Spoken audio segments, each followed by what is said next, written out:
Batman, Kings of Fear, issue number 1.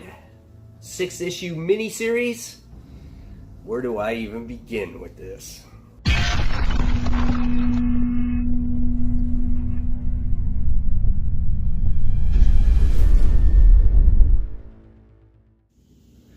Hey comic book fans, welcome back to Comic Book Corner 2.0. And fans, you're back with me, Mike Spider Slayer, getting ready to do that all-important comic book review so you, the fans, can make a decision on what comic books to buy. And today, guys, we're talking about Batman, Kings of Fear, issue 1 of 6, limited series. And thank God for that. Yes, sir. This book is rough. I'm just letting you know that right now before we get started. It's written by Scott Peterson, and Kelly Jones does the artwork.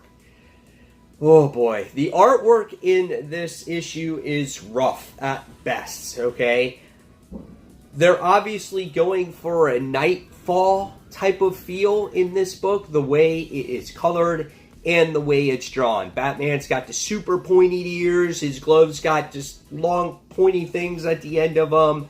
But there's times where the art is just inconsistent. Batman has a really long nose or no nose. Joker has somewhat of a classic feel, but then other times he looks goofy. Some of the other villains are it just seems like it's rushed. And it's kind of all over the place. So I wasn't a fan of the actual artwork.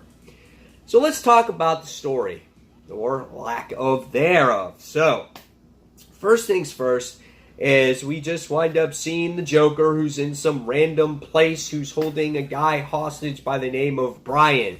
He's obviously tempting Batman to come out, going, I'm going to kill this guy because I'm going to get bored waiting for you. So he slits the guy's throat, and next thing you see, oh, here comes Batman. He fights the day. He's got his classic suit on, and he's battling all Joker's bad guys. They all fall on the floor. And then Batman sits there and starts to take Joker into Arkham Asylum.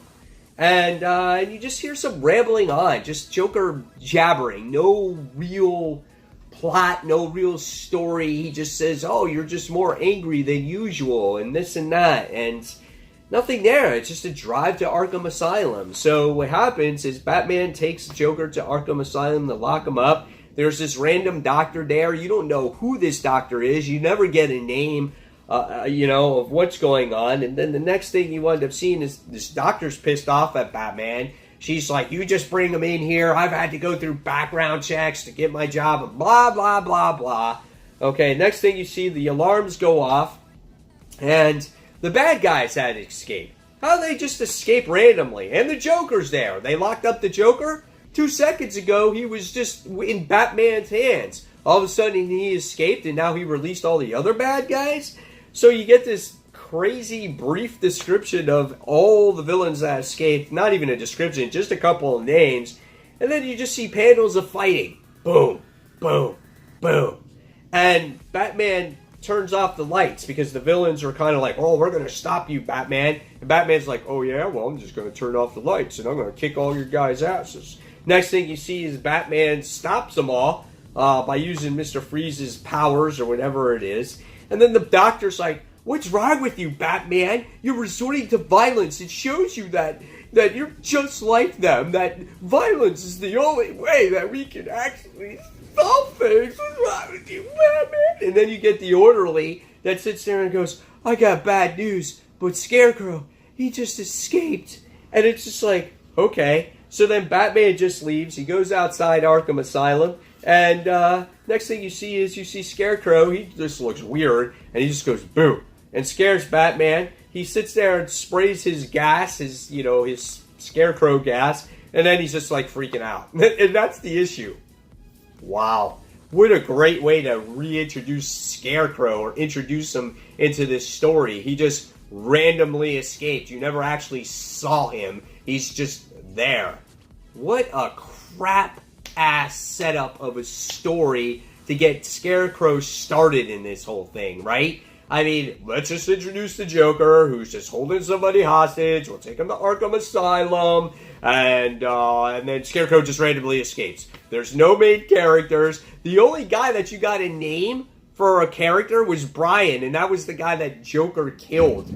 It's just, all these characters are just in this book just to be in it. There's no real story, there's no real plot, there's no emotion in this book whatsoever, and the artwork is just so super exaggerative that it's just stupid. Will I pick up issue 2?